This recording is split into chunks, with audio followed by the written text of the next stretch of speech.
Buenos días, buenas tardes o buenas noches. El día de hoy nos va a tocar hablar de la farmacología del abordaje terapéutico de la gota. En primera instancia tenemos que definir qué es la gota.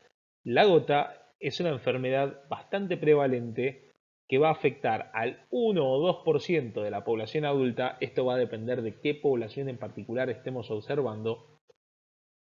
Y va a afectar mucho más a los hombres que a las mujeres. Esta es una artritis por microcristales. No es la única de este tipo, pero sí es la más frecuente.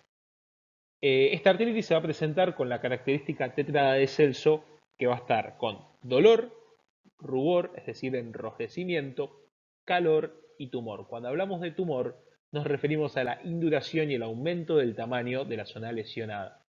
Es la segunda artritis inflamatoria más común en los adultos. Como ya lo mencioné, se produce por la precipitación de microcristales que en este caso van a ser de urato monosódico, o dicho en lo más criollo que tenemos en la medicina, de ácido úrico.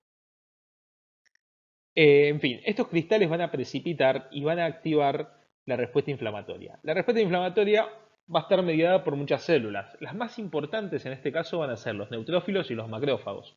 Los neutrófilos se van a encargar, como siempre, de romper todo, de tirar citoquinas inflamatorias y de aumentar la respuesta inflamatoria, propiamente dicho. Los macrófagos, a su vez, van a intentar fagocitar algunos de estos cristales. Esta fagocitosis que hacen los macrófagos adentro de las articulaciones va a reducir el pH aún más por la producción de ácido láctico.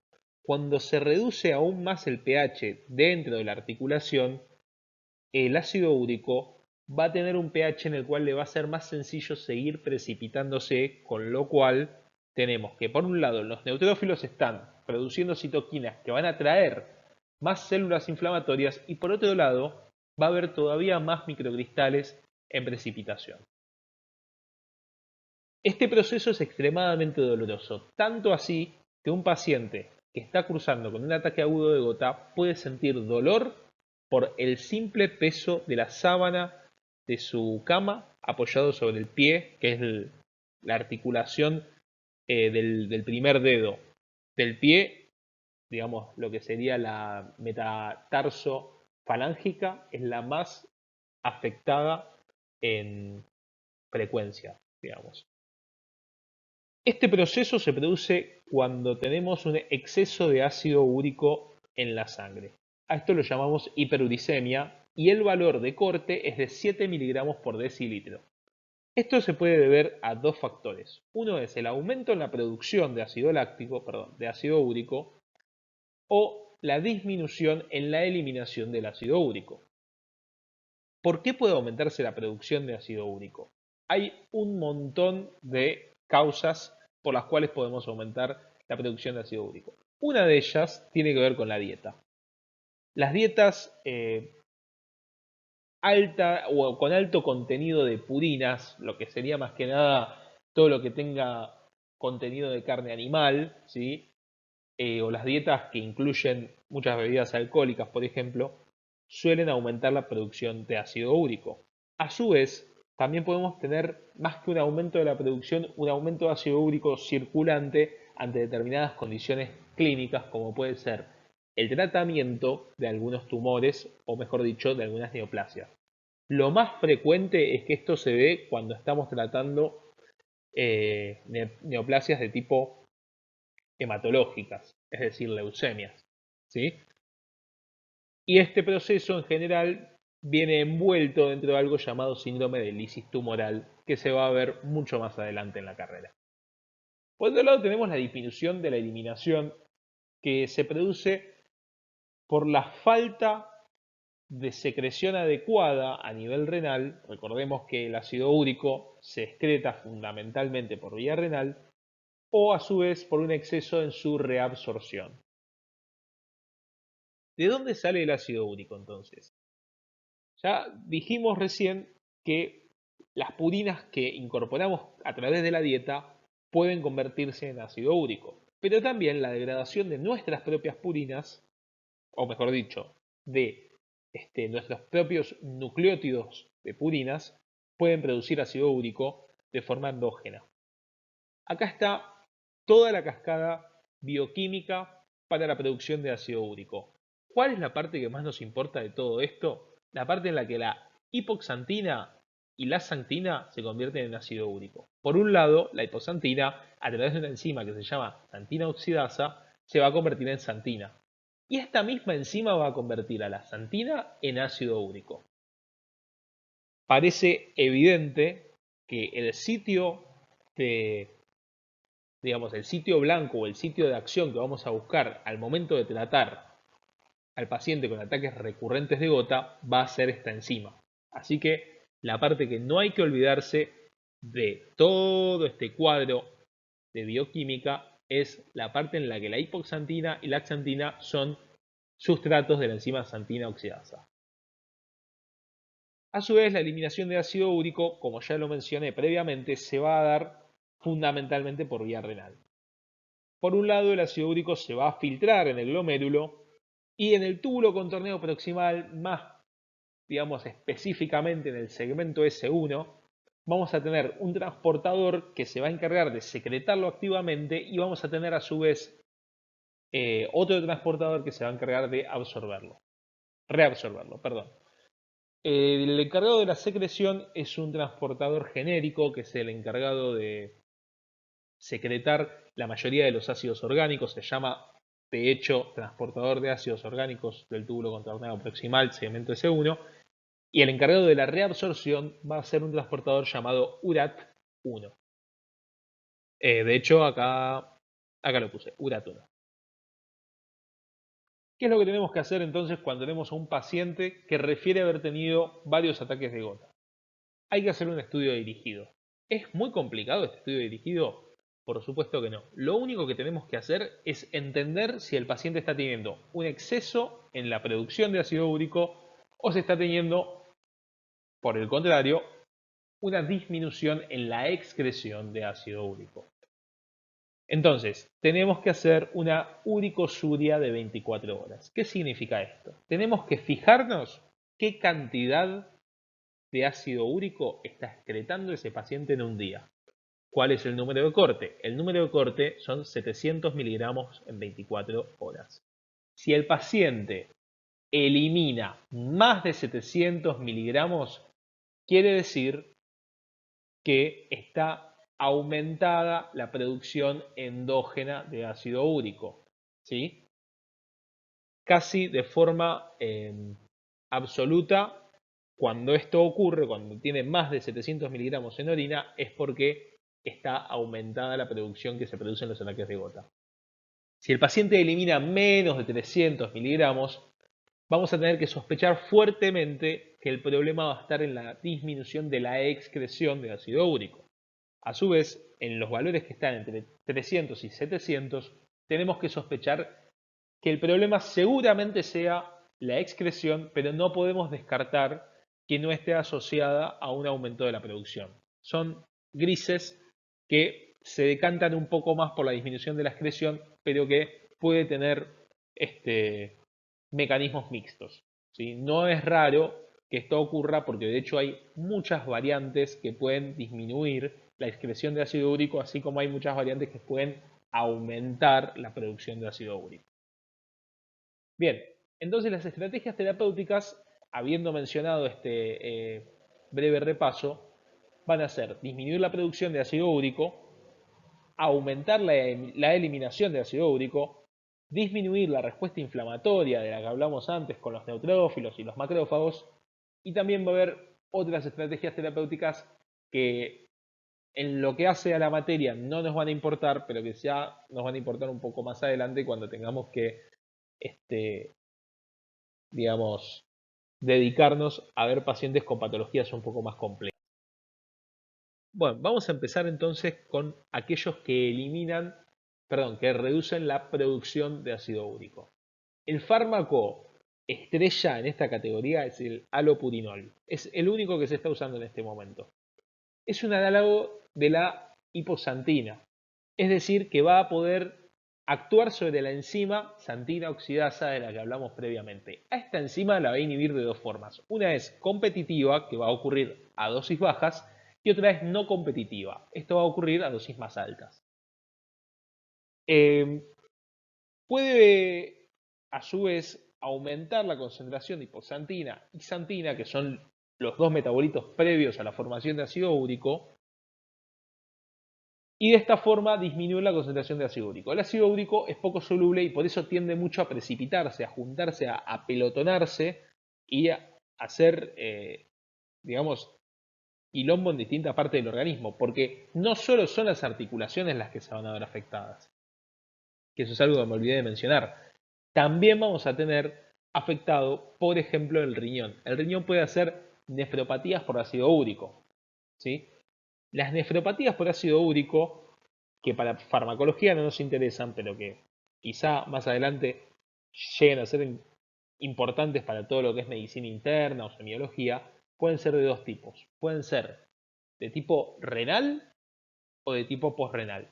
Las de tipo renal es por el depósito, o mejor dicho, la precipitación de ácido úrico en el parenquima renal. Y las de tipo posrenal es por la formación de cálculos, ¿sí? de litos, en la vía excretora de, como es, de, el sistema renal. Los efectos adversos que va a presentar el halopurinol en su mayoría van a ser de tipo de hipersensibilidad. También puede aparecer en algunos pacientes con función renal disminuida efectos adversos un poco más inespecíficos como un síndrome pseudogripal o malestar inespecífico, así como también la aparición de un exantema pruriginoso, ¿sí? Pero esto está muy relacionado con pacientes con enfermedad renal crónica. A su vez, otros efectos adversos, como siempre va a estar la intolerancia digestiva y algo en lo que hay que tener bastante cuidado, digamos, es con la reactivación de los ataques de gota. Esto ocurre ni bien empezamos a tratar al paciente. ¿Y qué es lo que pasa? El paciente tiene ácido úrico depositado en varios lugares del cuerpo. Entonces, por ejemplo, tiene un tofos en el codo. El tofos es un depósito de ácido úrico precipitado que no duele porque no está haciendo una reacción inflamatoria, sino que está como en stand-by. Si yo disminuyo la concentración de ácido úrico circulante, ese ácido úrico que está ahí depositado se va a poder disolver. La disolución de ese ácido úrico hace que ese depósito esté circulando de nuevo por el organismo y puede hacer que termine precipitando en otro lado, como puede ser una articulación, y puede producirme finalmente un ataque de gota. ¿Se entiende? Entonces puede sobrevenir la aparición de ataques agudos de gota ni bien empezamos el tratamiento. Después tenemos al Fluxostat. El Fluxostat actúa de forma similar a la que actúa el halopurinol, solo que la unión que tiene con la enzima xantina oxidasa es con una avidez mucho mayor. ¿Qué quiere decir esto? Que se agarra la enzima y queda tan pegoteado la enzima que el efecto que tiene dura mucho más tiempo. Esto nos permite no tener que estar dándolo a intervalos cortos interdosis. Es decir, yo esto le puedo decir al paciente que lo tome una vez al día, ¿sí? A diferencia del halopurinol. El Fuxostat, a su vez, también tiene este efecto del que hablamos recién del halopurinol, de que en un principio puede producir la exacerbación de ataques de gota y también tiene una latencia de comienzo de acción terapéutica de 2 semanas. Bueno, esto es lo que yo ya dije. Luego están los fármacos que aumentan la excreción de ácido úrico. Los úricos úricos. Todos actúan de la misma manera. No nos vamos a detener mucho en estos porque los úricos úricos no se comercializan en Argentina. Sin embargo, tenemos que conocerlos porque puede venirnos un paciente con un fármaco que se trajo de afuera o viene tratado de afuera con el fármaco acá y nosotros tenemos que saber qué es lo que está tomando. ¿Cómo actúan los úricos úricos? Estos inhiben de forma selectiva la reabsorción a través del transportador URAT1. Este es un dato fisiológico. En condiciones normales, la excreción de ácido úrico es el 10% de la carga filtrada. Quiere decir que aproximadamente el 90% de la carga filtrada se va a reabsorber. Digo aproximadamente porque también hay una parte que se va a secretar desde la sangre a través del transportador de ácidos orgánicos. Entonces, es aproximado esto.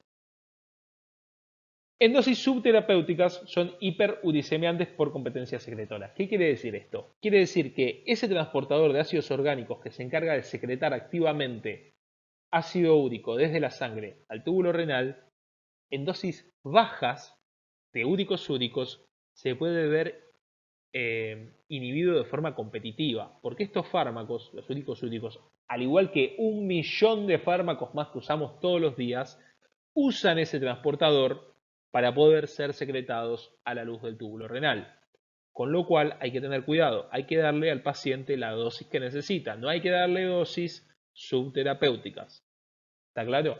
Y también hay que tener cuidado en esta competencia con un montón de fármacos más, como pueden ser muchos AINES. La gran mayoría de los AINES se va a secretar a través del transportador de ácidos orgánicos del segmento de segundo del túbulo contorneado proximal, así como también un montón de antibióticos como las penicilinas, que todas se secretan por ahí, ¿sí? Y un montón de diuréticos, un montón de fármacos se secretan por ahí. Así que hay que tener cuidado, es un sitio muy común de interacciones.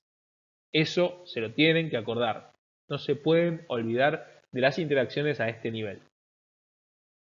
En fin, a dosis subterapéuticas entonces tenemos ese problema. Pero si yo aumento la dosis y me voy a una dosis terapéutica, va a importar mucho más la inhibición que yo hago sobre la reabsorción que sobre la secreción. ¿Por qué? Porque estoy filtrando también. Y todo lo que yo filtro va a pasar por el proceso de reabsorción en algún momento. Y si yo la inhibo, ahí estoy haciendo el efecto uricosúrico. Al igual que hablamos con el febuxostat y al igual que lo hablamos con el alopurinol, también se pueden precipitar ataques agudos de gota al inicio del tratamiento. ¿Por qué? Por lo mismo. Yo estoy reduciendo la concentración de ácido úrico en un momento agudo en el que está lleno de depósitos. Estos depósitos se vuelven más solubles, vuelven a la circulación y están dando vueltas. En algún lado pueden volver a precipitarse. Este es un cuadro que está en la guía de trabajos prácticos, que en general a los alumnos les gusta mucho, a muchos ayudantes les gusta mucho, a muchos docentes les gusta mucho. Se los pueden llegar a preguntar. Eh, la realidad es que, digamos, ante la situación actual de que estos fármacos no se usan en este país, no tiene mucho sentido aprenderlo de memoria. ¿Sí? Pero bueno, algunas conclusiones que se pueden sacar de esto es, por ejemplo, que la mesbromarona es el más potente de los tres, ¿sí? Y el que mayor efecto terapéutico puede producir, así como también el que más dura la acción en plasma, o sea, sería en plasma no, la acción en el organismo. Sería, digamos, el fármaco más armado, por así decirlo, porque tiene la mayor reducción de la uricemia, la mayor duración, la dosis más baja, es decir, la mayor potencia. Pero bueno, en realidad, con disminuir la uricemia en un 30% en general, también suele bastar. Sí, hay que ver también de cuánto es el ácido úrico que trae el paciente en el laboratorio, hay que ver un montón de variables, pero bueno, continuemos. Y ahora toca hablar de los fármacos que van a inhibir la respuesta inflamatoria, más precisamente de la colchicina. Pero, ¿por qué de la colchicina? Porque los otros fármacos que van a inhibir la respuesta inflamatoria ya los vimos, son los glucocorticoides y los AINES. Pero ¿qué podía pasar si yo le daba antiinflamatorios no esteroideos a un paciente con hiperuricemia? Podía pasar que ese antiinflamatorio que yo le di se secretase a nivel del túbulo contorneado proximal y compitiera en ese nivel con el ácido úrico que está circulando en la sangre, con lo cual aumentaría la concentración de ácido úrico. Sin embargo, el AINE va a ayudar bastante al paciente que tiene un ataque agudo de gota, pero no es lo más específico. Lo más específico sería darle colchicina. ¿Por qué? Porque la colchicina va a actuar inhibiendo al sistema microtubular.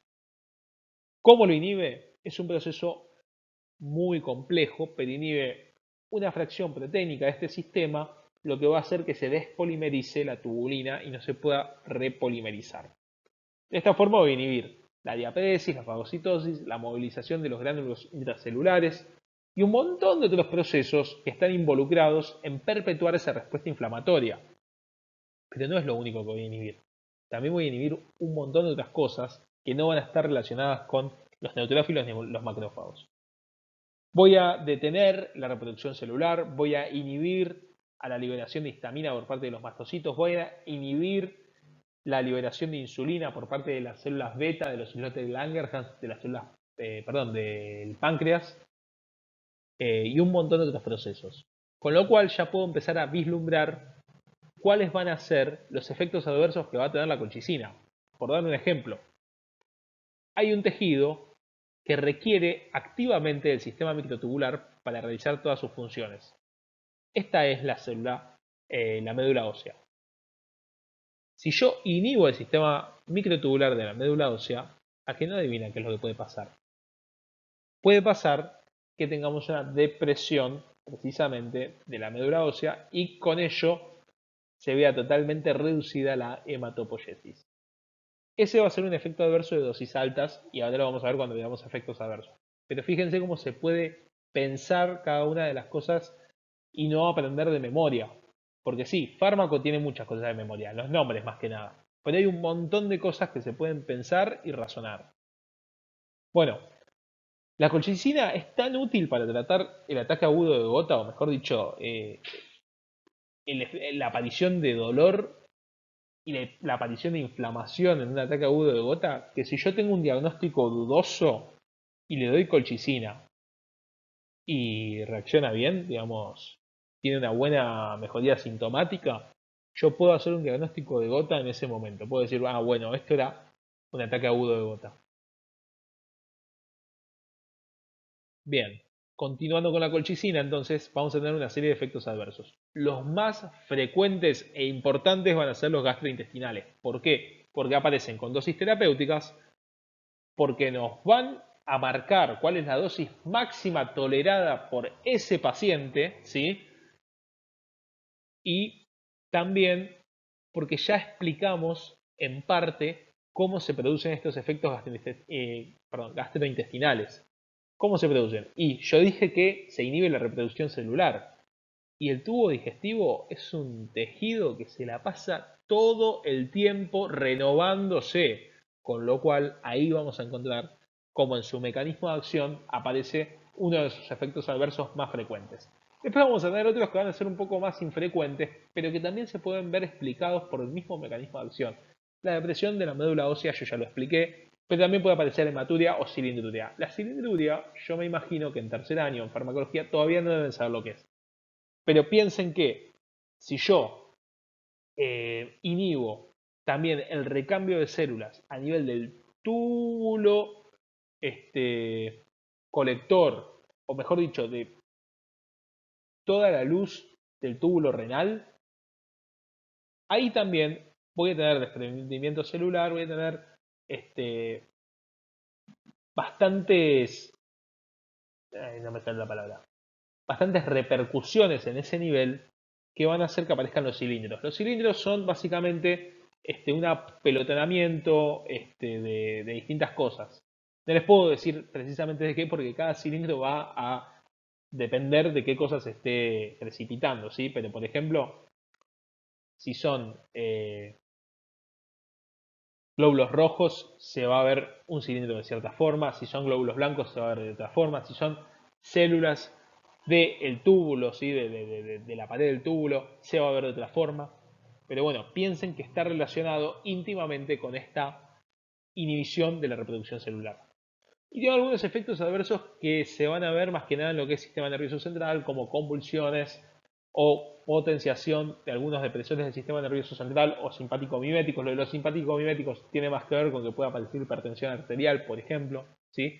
Pero son un poco más raros estos efectos adversos. Quédense con gastrointestinales a la cabeza.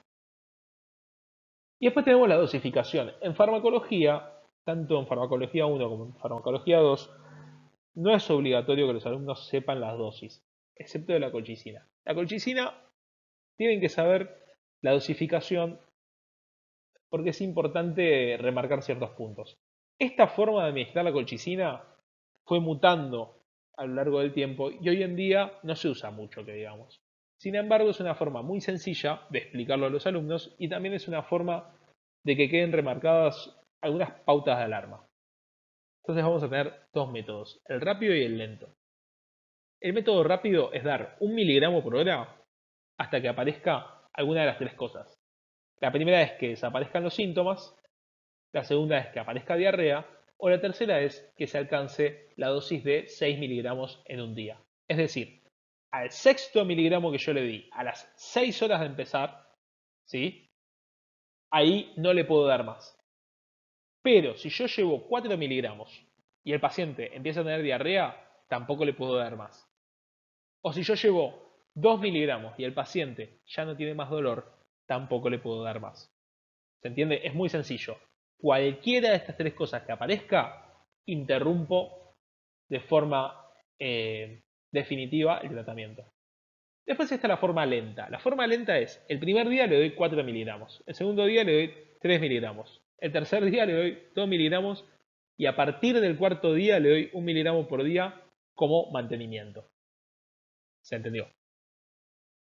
Bueno, y dentro de los fármacos que yo catalogué como otros está la rasburicasa. Antes de seguir con esto, voy a aclarar que la rasburicasa no es parte del programa de farmacología 1 hasta este momento 2020. ¿Sí? Sin embargo, yo agrego esta diapositiva, digamos, por el simple hecho de que se usa mucho, más que nada en todo lo que es el síndrome de lisis tumoral.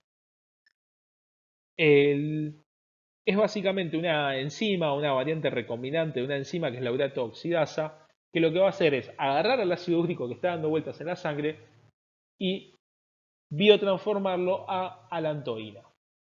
¿Sí? Entonces, si yo dije que está orientado en el uso, digamos, para tratar el síndrome de lisis tumoral, piensen que van a ser siempre pacientes en tratamiento oncológico, más que nada hemato-oncológico, ¿sí? Y bueno, igual el síndrome de lisis tumoral tiene 1 millón de aristas, pues no es solo ácido úrico lo que está dando vueltas, también va a haber un montón de otras cosas como potasio, calcio, un montón de desbalances del medio interno. Pero bueno, para llevarse de este teórico, así como para acordarse de rasburicasa, que es una enzima que se puede dar en este caso. Y por último, ¿qué es lo que se hace en la práctica? En la práctica lo más práctico, valga la redundancia, es dar un antiinflamatorio no esteroideo asociado a un glucocorticoide. Una buena asociación que se usa bastante es diclofenac con betametasona o con dexametasona, y eso generalmente es suficiente para ayudar al paciente a salir del ataque agudo de gota. Sin embargo, lo más específico sería dar colchicina y dar también, mejor dicho, dar colchicina para salir del ataque agudo de gota y dar allopurinol como mantenimiento. ¿Por qué no puedo dar allopurinol únicamente de entrada? Porque el allopurinol va a movilizar los depósitos de ácido úrico y ¿qué me va a producir? Y me puede producir que aparezcan otros ataques de gota en otras articulaciones. Con lo cual, yo siempre que empiece con el allopurinol, tengo que tener cuidado de esto y lo propio sería asociar, por lo menos al principio, colchicina. Más aún si estoy en ataque agudo de gota. Bien, y por último, la última frase que puse es, al recibir a un paciente fuera de una crisis aguda, pero que refiere a haberlas sufrido, se puede iniciar allopurinol antes de esperar un nuevo episodio. ¿Sí? Que de hecho, digamos, lo preferible es, si el paciente viene y refiere que tuvo ataques agudos de gota, bueno, este tipo hay que darle un tratamiento. Lógicamente, lo, lo más conveniente siempre sería hacer el diagnóstico dirigido, ver cuál es la uricosuria que tiene, etcétera, etcétera. Pero bueno, en el contexto en el que estamos, en el que no tenemos uricosúricos disponibles en este país, podemos hacerlo, digamos, de forma más empírica. De todas formas, se lo puede estudiar al paciente y terminar de definirlo y cerrarlo con eso. Y esto sería todo. Me extendí un poco más de lo que pensé que me iba a extender. Espero que nada, espero que no haya dudas. Y si llega a haber alguna duda, pueden preguntarla en el foro o pueden mandarme un mail. Mi mail es horaciogb75@gmail.com y espero que todos se haya entendido. Cualquier cosa, pueden preguntar. Acá nadie les va a decir nada por eso. Hasta luego.